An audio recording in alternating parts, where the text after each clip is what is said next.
माननीय अध्यक्ष जी, प्रदेश के अधिवक्ता समाज के हितों पर मुझे बोलने का अवसर देने के लिए आपका अंतर्मन से बोलने का नहीं, पूछने का। जी जी। माननीय अध्यक्ष जी, मेरा प्रश्न प्रदेश के उस सम्मानित अधिवक्ता समाज से संबंधित है जिसने देश की आज़ादी के लिए हुए आंदोलनों से लेकर समाज के उत्थान और राष्ट्र के निर्माण में हमेशा महती भूमिका निभाई है। वो अधिवक्ता समाज जिसने इस देश में कानून व्यवस्था की संरचना में और अमीर से लेकर गरीब निर्धन तक सबको न्याय सुलभ करने की दिशा में दिन रात कड़ा परिश्रम किया है। यही नहीं, राष्ट्र के सतत निर्माण की प्रक्रिया में भी इस अधिवक्ता समाज ने विभिन्न राजनीतिक सामाजिक आंदोलनों में हमेशा जनहित में सबका निस्वार्थ सहयोग भी किया है और बलिदान भी दिए हैं। माननीय अध्यक्ष जी, ये बहुत अफसोस और दुख की बात है कि आज इस सरकार में सम्मानित अधिवक्ता समाज के हितों की लगातार अनदेखी की जा रही है और इस समाज के सम्मान और स्वाभिमान को छिन भिन किया जा रहा है। यही नहीं, इस अधिवक्ता समाज के द्वारा समय समय पर अपने वर्तमान और भविष्य के संरक्षण के लिए, अपने अधिकारों के लिए जब जब आवाज़ उठाई जाती है तब तब उनकी आवाज़ को कभी पुलिस की लाठी से और कभी काले कानूनों के जरिए कुचलने की कोशिश की जाती है। माननीय अध्यक्ष जी, ये दुर्भाग्य की बात है जो अधिवक्ता समाज दूसरों को न्याय दिलाने के लिए संघर्ष करता है, आज खुद घोर अन्याय का सामना कर रहा है और सड़कों पर निकलकर आंदोलन करने पर विवश है। माननीय अध्यक्ष जी, मैं सरकार को याद दिलाना चाहूँगा आपके माध्यम से कि कुछ समय पूर्व इसी प्रदेश के जिला हापुड़ में और उसके कुछ समय बाद जिला गाजियाबाद में पुलिस की ज्यादतियों और अधिवक्ताओं पर हुए लाठीचार्ज के विरोध में प्रदेश भर के अधिवक्ता काफ़ी समय तक आंदोलनरत रहे थे और न्याय कार्य उन्होंने ठप रखा था।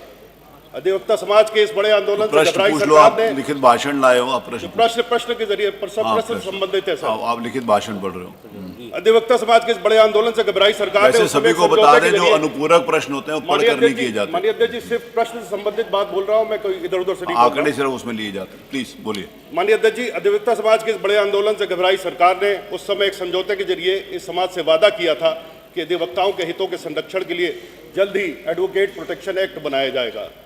सरकार ने इस संबंध में 3 सदस्यों की एक कमेटी भी गठित की थी जिसे इस एडवोकेट प्रोटेक्शन एक्ट से संबंधित मसौदे को तैयार करने की जिम्मेदारी सौंपी गई थी। प्राप्त जानकारी के अनुसार कमेटी द्वारा काफ़ी समय पहले इस एक्ट का मसौदा तैयार करके सरकार को दिया जा चुका है, परंतु सरकार द्वारा ना तो इस मसौदे को सार्वजनिक किया गया है, ना ही आज तक इस सदन में प्रस्तुत किया गया है और ना ही सदन से इसे पास कराने के संबंध में कोई कार्रवाई की है। शायद सरकार अधिवक्ताओं के हितों के संरक्षण के लिए इस कानून के बनाने के अपने ही वादे को भूल गई है या अधिवक्ता समाज के अधिकारों को सुनिश्चित करने के लिए सरकार कभी गंभीर थी ही नहीं। माननीय अध्यक्ष जी, भाषण नहीं पढ़े अरमान भाई, पूछ लीजिए। आप भाषण पढ़ रहे हो, मैं बीच में टोकता नहीं हूँ। माननीय अध्यक्ष जी, सिर्फ प्रश्न से संबंधित बात कह रहा हूं। प्रश्न संबंधित विषय नहीं है जी।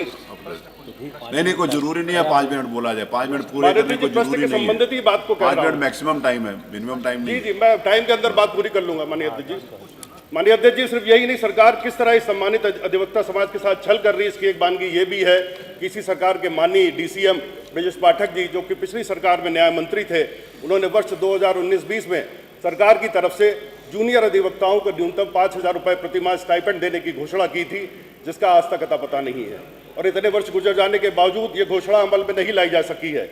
इसके अलावा अधिवक्ताओं के लिए प्रत्येक जनपद में एक लाइब्रेरी की स्थापना का वादा भी किया गया था, परंतु ये वादा भी सरकार ने आज तक पूरा नहीं किया है। माननीय अध्यक्ष जी, मैंने जो प्रश्न किया है और उसका जो उत्तर सरकार की तरफ से आज आया है, यदि आप उस पर गौर करेंगे तो आपको और विस्मय और आश्चर्य होगा।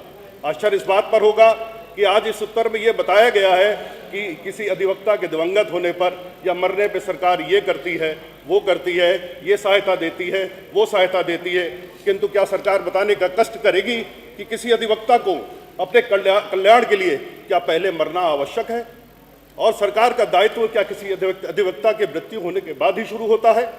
क्या सरकार का ये कर्तव्य नहीं होना चाहिए कि किसी अधिवक्ता को उसके जीवन काल में ही सरकार उचित सम्मान दे, सुरक्षा दे, उनके अधिकारों, उनके हितों का संरक्षण करे और उनके बीवी बच्चों के भविष्य को सुनिश्चित करे? परंतु दुख की बात है कि सरकार अपने दायित्व और कर्तव्य का पालन नहीं कर रही है, जिसके कारण सम्मानित अधिवक्ता समाज का वर्तमान और भविष्य दोनों ही अंधकार की गर्त में डूबे जा रहे हैं। माननीय अध्यक्ष जी, हैरत की बात यह भी है कि सरकार इस प्रश्न के उत्तर में कहती है कि ये सरकार बार काउंसिल में रजिस्टर्ड किसी अधिवक्ता के दिवंगत होने पर न्यासी समिति के माध्यम से उसके आश्रितों को 5 लाख रुपए की अनुग्रह राशि देने का जो दावा करती है वो सत्य से परे है। चलिए धन्यवाद, 5 मिनट हो गए आपके पूरे। माननीय अध्यक्ष जी मैं तो संरक्षण शुरू से आपको दीजिएगा। बोला, पूछो आप माननीय पूछ अध्यक्ष जी संरक्षण दीजिएगा। नहीं, संरक्षण सबको देना ना जिन्होंने प्रश्न माननीय लगाया। जी खाली 1 मिनट का समय नहीं, और मैं दीजिए। आपको 3 मिनट से इसीलिए टोक रहा माननीय था कि जी आप बहुत प्रश्न पूछो, आपने पूछा अधिवक्ता नहीं। समाज के हितों से संबंधित विषय नहीं है, प्रश्न है। जितने भी प्रश्न हैं सब समाज के हितों से संबंधित है। इसमें एक भी माननीय प्रश्न अध्यक्ष आप एक भी सदस्य का बताइए जो समाज के हित का नहीं है, लेकिन सबके लिए बुलाना नहीं, मैं बहस नहीं कर सकता। विषय ये नहीं है, मैं आपको 3 मिनट से कह रहा हूं आप प्रश्न पूछिए, आप भाषण कर रहे हो। तो प्रश्न अभी तक आपने पूछ लिया ना, इसका मतलब